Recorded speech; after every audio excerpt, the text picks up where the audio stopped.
prvog susreta s Halpetom na koji ste došli s jasnom slikom što HT želi od svojih voditelja, govorimo o preko 300 polaznika u obe kompanije, došli ste s jasnom slikom koliko se ona mijenjala do same provedbe programa. Pa da, evo, mogu reći da se mijenjala, hvala Bogu, jer je to zapravo cilj da nađemo najbolje rješenje i da neka očekivanja nas kao kompanije ipak neko malo iščelenđira, šta bi se rekao po pravom hrvatskom, i da vidimo zapravo da li je neki put koji smo možda mi zamislili najbolji ili postoji nešto drugo što bi možda u smislu i sadržaja koje nudimo polaznicima i načina učenja bilo bolje, i tako da evo, s Halpetom zaista radimo jako dugo. I tako je bilo i u ovom programu, sukreacija tog razvojnog puta koji je onda ponuđen našim polaznicima. Oni, Ivana će reći, druga Ivana, malo više detalja, imaju jedan set edukacija koje su zajedničke za sve, jedan dio biraju, nešto imaju offline u učionici, nešto online, i onda je to sve skupa jedan skup program koji, nadamo se, uspješno zatvara njihovu leadership potrebu za razvojem, za vođenjem ljudi. Da, suradnja Halpeta i HT-a traje neprekinuto 25 godina. Da. To je 4 stoljeća. Kad ste pristupali ovom leadership programu, kako su izgledale pripremne aktivnosti sa Halpetom? Što se sve odradilo prije nego što su polaznici počeli s učenjem? Da. Evo, sve kreće sa jednim razgovorom, sastankom gdje mi kažemo, evo, postoji grupa od, u ovom slučaju se radi od 150 voditelja, opišemo kako je njihova voditeljska rola, to su linijski menadžeri, rola je dosta operativna, ali vode ljude, neko vodi više ljudi, neko manje, i ako su različiti, onda krenemo od toga zapravo da vidimo koja je situacija na terenu, o kome uopće pričamo, kao ciljanoj skupini i šta im želimo ponuditi. Najjednostavnije želimo ponuditi da budu bolji lideri u svim aspektima, i onda, evo, Kristina je ovo jako dobro objasnila kako to isporučiti najefikasnije, sa što manje vremenskog resursa kao najproblematičnijeg, i da neki koji su iskusniji tu nađu nešto za sebe, neki koji su manje iskusni da također nađu nešto za sebe, da za svih bude korisno i da budu sretni i zadovoljni kad se približava sljedeći modul. Evo. Dobro, kako točno izgleda proces, odnosno što se sve događalo prije nego što je počela provedba? Evo, kažem, od tog jednog sastanka gdje zapravo razmijenimo sve inpute, prvenstveno mi kao klijenti, jer su ti inputi od kojih sve kreće, u kojem vremenskom periodu i koje su zapravo osnovne kompetencije koje mi kod njih želimo unaprijediti, ili neko će ih tek prvi put dobiti. Evo, u ovom slučaju se radilo o vođenju ljudi, i onda zapravo zajednički razrađujemo kroz koje teme bi se to prošlo, kroz koje module, i odmah smo znali da će biti između 5, 6 do 10 modula, da li jedna tema koja je zahtjevna, da li da bude kroz jedan dan edukacije plus malo ili da budu 2 dana. Evo, na taj način se zapravo onda program gradi, i onda imamo jedan set od liste od 17 modula. Mislim da se radi u ovom slučaju, odredimo koja je to godišnja dinamika kroz vremenski period, 1,5 godinu se radi, kako ćemo ih često zvati, šta će biti priprema, jako važno. Što ste morali naknadno prilagođavati u hodu kad je program već zaživio? Prilagođavali smo veličinu grupe, neke smo grupe spajali, neke teme, evo recimo kao što sam spomenula nešto, teme su mogli birati, pa recimo za jednu temu uopće nije bilo interesa, par ljudi se prijavilo, pa smo onda... Zašto je bilo najviše interesa? Najviše interesa je bilo za vođenje ljudi u smislu situacijskog vođenja, evo recimo, baš one core leadership teme, jer imamo jako puno ovih tema koje se tiču AI-a i imamo nekoliko naših internih modula. I za to uvijek postoji veliki interes jer ljudi žele obnoviti znanje, ali najveći interes je bio za vođenje ljudi, uspješno vođenje, suočavanje sa stresom. Evo, te teme što je Melita spomenula, da je kroz ovo istraživanje izašlo da raste interes, da. Evo, kad smo se dogovarali za ovaj panel, Ivana je otkrila o sebi jednu meni zanimljivost. Uz redovni posao voditelja u HT-u, Ivana, molim vas, recite publici čime se bavite. Pa dobro, ja se bavim sportom dugi niz godina, predugi da mi ne počnete brojati i računati godine, ali zadnja strast mi je dizanje utega i baš sam sa kolegicom pričala, 105 kila sam digla u mrtvom dizanju, pa sam molim vas, u mrtvom dizanju. Možete li povezati trening u sportu sa treningom soft skillova, leadership vještina? Pa mislim, svaki sportaš bi to mogao povezati, znači čak i ne mora niko dizati utege, može se trčati, može se bilo što raditi. Najzanimljiviji, najhajpaniji dio sporta je natjecanje, međutim da bi vi dobri bili na natjecanju morate odraditi jako puno treninga, jako puno dosadnih ponavljanja, 1000 puta ponoviti jedan te isti pokret, zategnuti drugi mišić, otrčati dionicu bržim tempom, sporim tempom, jel?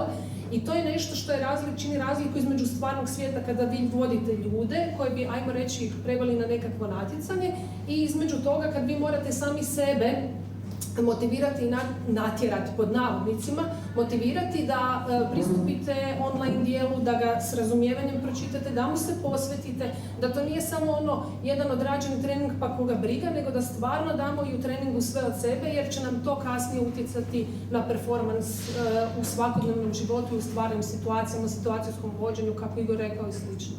Što ste vi, Ivana, za sebe baš dobili iz ovog programa? Pa ja sam dobila jako puno u dijelu osvještavanja, znači u smislu svi mi radimo neke stvari koje podrazumijevamo, a u stvari kroz jedno strukturirano vođenje i na ovim live edukacijama i na online dijelu, u stvari to nekako sve što radiš ti možeš onda kasnije i ponoviti, jer kako kažu, nije dobar kuhar koji jednom skuha dobro jelo, nego koga zna svaki puta ponoviti. Jel? Tako da, ono što je meni osobno velika korist je da dobiješ tu jednu strukturu i da ti možeš onda ponavljati to u stvarnim situacijama. A to čini razliku između amatera i profesionalca. Da. Ivana, spomenuli ste tu poveznicu između sporta i programa. A što bi onda bio u vašim pripremama sportskim? Što bi bio ovaj učionički dio, a što bi bio ovaj online? A učionički dio je sigurno... Učionički dio bi spadao u, recimo, nekakvi, ajme reći, prijateljsku utakmicu, da tako kažemo, jer nije natjecanje, nije tu sad poanta da mi nešto si jako budemo najbolji ili nešto, znači to je baš prijateljska utakmica gdje mi i sa, kako Igor rekao, i upoznajemo kolege iz drugih odjela i surađujemo i svaki put je to nekako joj da vidim s kim sam sada u grupi, tko će biti, onda slušate kako su oni riješili neke njihove stvari, znači to bi bila nekakva prijateljska utakmica, jel, taj učionički dio, u svijetu sporta. Online vam nije predstavljao opterećenje? Ne, to mi je bilo super, zato što mislim, telekomunikacije su brze, prodaja u telekomunikacijama je još brža. I ono što ne možete uvijek imati isto vrijeme na raspolaganju u svakom danu koje biste onda tome posvetili i onda taj dio da vi možete pristupiti tome kad hoćete, ujutro, prije posla uz kavu, nakon posla u pauzi, da možete duži ili kraći period se tome posvetiti, to je recimo super. Da sad imate neku statistiku, vi kad ova pristupa ispitu, ja mislim da bi došli do nekakvih jednom pristupi pa riješi 7 ispita, pa onda ništa i tako, ali to je upravo i veliki benefit programa, zato što se prilagođava meni, a ne ja programu u tom online dijelu. Ivana, otkriću vam nešto, imamo uvid. Onda nemojte gledati. I HR ima uvid. Tako platforma funkcionira i to je odličan prelaz da se vratimo opet na pitanje HR-u. Iskustva Igora i Ivane čujemo, zvuče sjajno. Sad put je dugo od kreiranja programa, pripremnih aktivnosti pa sve do kraja.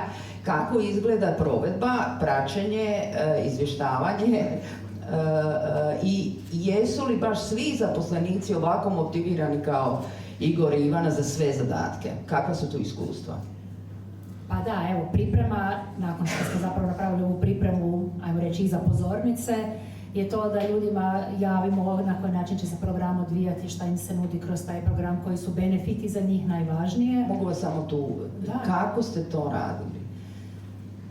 A evo, kroz sve kanale komunikacijske koje imamo i predstavili smo im LPC platformu kao nadopunu online učionica uživo, jer evo sad teško je tu dati nekak točan odgovor kojeg ni nema.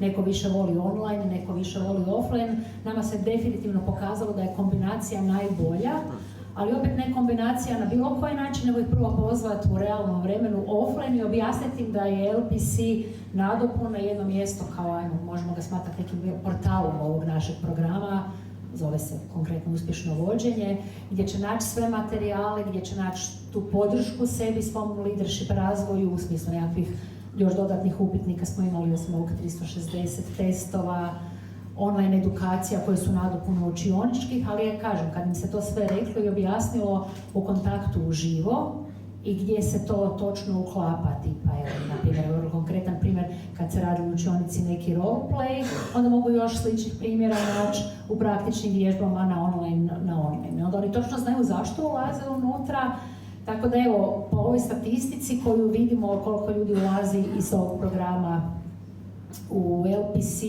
vidimo da je ta polaznost dosta dobra, ali opet naravno točan odgovor na pitanje, nisu svi jednako motivirani, neki onda više to idu entuzijastično i više puta ponavljaju, neki vrlo malo, vjerojatno onih koji baš nisu Ivana ponavlja ulazili. više puta. Ivana ponavlja To je više bezbroj puta, puta. da. Ali evo, točan odgovor, najprecizniji odgovor je da je najbolja kombinacija i da je online trening nadopuna treninga uživo.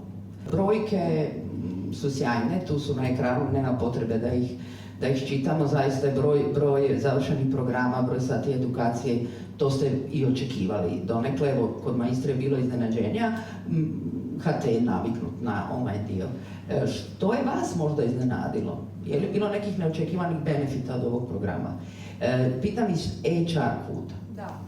Iz HR kuta, reći ću, odgovorit ću i na to pitanje, a brojevi, kod nas isto zapravo te online edukacije nisu bile sve obavezne, tako da nas isto ugodno iznenadilo zapravo koliko ljudi ulazi i ponavlja, tako da je zaista jako visok postotak.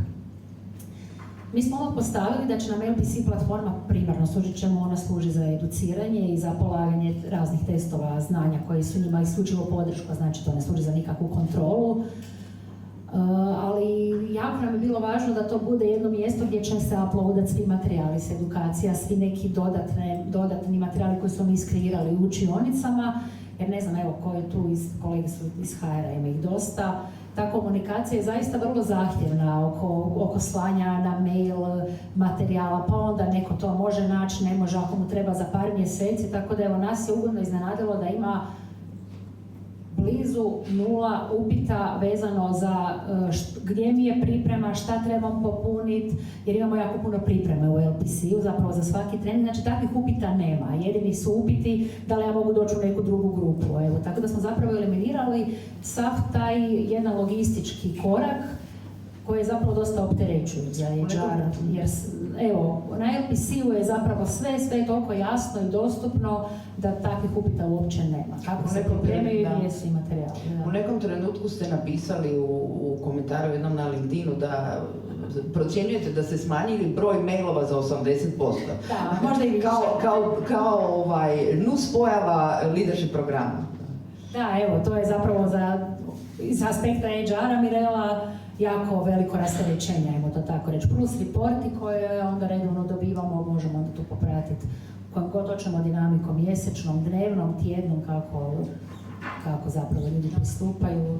Evo, reporting je isto odlična pomoć za HR kad se prati uspješnost ovakvog programa. Evo, mogu ja drugu jednu situaciju. Mi smo imali učioničku nastavu, davanje feedbacka i to je meni bilo jako interesantno i mene je to u stvari motiviralo da svoj tim okupim i da svi dobijemo zadatak da za svaku osobu unutar tima da navedemo 2 stvari koje mislimo da su snage u poslu i 2 stvari na kojima vidimo mi kao neko drugi što bi se dalo još popraviti. Jel? Ja sam prvo mislila da će on imati strašan otpor prema tome jer to nije jednostavno i drugima i kolegama i šefu i voditelju i tako to reći. Međutim, tim je to odlično prihvatio. Oni su onda pitali a kad mi to imamo, a kad ćemo to imati, a kad... I na kraju dali smo svima takve feedbacke i to je zapravo još tim puno bolje povezalo na jednoj skroz drugoj razini, a svakom od nas je zapravo pomoglo da vidi sebe kako ga možda neko drugi vidi, neke stvari koje mi podrazumijevamo u stvari su jako dobre, a neke koje mi ne vidimo da trebamo popraviti možda je baš tu prostor da bismo bili još bolji. Evo, to je ono što sam ja kao nekakav benefit ponijela i da mi je ostao upečatljiv. Ivana, što biste vi izdvojili? Evo, mene je baš Igor nekako inspirirao da bi izdvojila baš upravo taj dio, premda ima i jako puno mi šaljemo po feedback upitnih nakon svakog modula i tu stvarno svašta vidimo i zaista nas neke stvari oduševe, neke malo vidimo da postoji područje za razvoj, ali evo ovaj dio oko, kad god je velika kompanija i rasprostranjena po cijeloj Hrvatskoj, taj dio oko upoznavanja kolega koji se nisu nikad vidjeli je odličan, pa onda evo nama je bilo zapravo smiješno kolegice koje slažu grupe, već sad znaju, aha, kad idu na modul taj i taj, tu sad trebamo zvat Elvisa koji ide iz Metkovića, onda on kupi kolegicu iz Splita, oni već znaju kako su oni složeni po autima, tako da te mini ekskurzije dolaska u Zagreb i njihovo upoznavanje, što sami polaznici sami rekli da im je super, da su poznali neke kolege za koje znaju po imenu i možda i surađuju, ali ovako kad provedu cijeli dan i reflektiraju, razgovaraju o zahtjevnim temama, neću namjerno reći teškim, ali treba malo i ući u sebe, puno se bolje upoznaju, nego možda da rade 10 godina na nekim zadacima. I to je taj šarm učionice. Da. To je taj šarm učionice. Ja bih se još vratila na vas dvije, na Ivanu i Kristinu. Za neke stvari je nezamjenjiva učionica, dakle poznavanje ljudi, suradnja, razmjena iskustava, živi feedback trenera i ostalih polaznika. Međutim, sad kad bi se vratili na sam početak, zamislite ove programe da su provedeni kao čista učionica, bez LPC platforme, bez ikakve digitalne podrške. Što bi bilo drugačije? Ivana, što biste dodali? Potpisujem sve što je Kristina rekla od riječi do riječi što se tiče logistike, ali ja bih još isto jednu stvar rekla jako važnu, a to je da sa dobrom pripremom o čemu će se na treningu raditi kad se dođe face to face, kako da, koje upitnike da polaznici riješe, na koji način da se, koje primjere da se pripreme.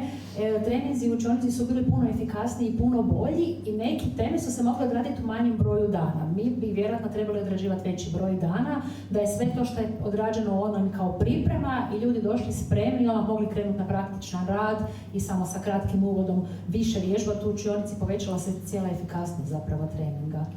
I bilo bi neizvedivo zapravo. A povećalo bi troškove. Pa naravno, da. Ne, ili se ne bi ni radilo zapravo na taj način, nego bi jednostavno ostalo na nekakvoj bazičnoj razini, ovako se moglo ići jedan korak više, jer su svi došli jednako spremni. Sjajno. Još jedno pitanje za kraj za Kristinu i Ivanu. Što biste vi preporučili kolegama u publici u HR-u koji se možda još nisu odlučili na blended programe ili upotrebu online-a u razvoju učenja? Za kraj. Evo, nemam zapravo ništa dodati drugo na ovo što se tiče perspektive polaznika, ali možda evo za kolege koji nisu imali priliku vidjeti bilo koji online tool ili LPC, dajte priliku sebi, uđite u njega, pogledajte što se nudi i probajte sami sebi zamisliti kako to vama pomaže za vaš biznis, za vaše ljude i onda ćete sami dobiti odgovor na to pitanje, jel pomaže za išta ili ne pomaže. Ovo su naši primjeri koji vjerujem da su korisni, ali krenite malo i onda ćete sami prepoznat koje su tu zapravo jako široke mogućnosti. Hvala vam puno, molim jedan pljesak za naše paneliste.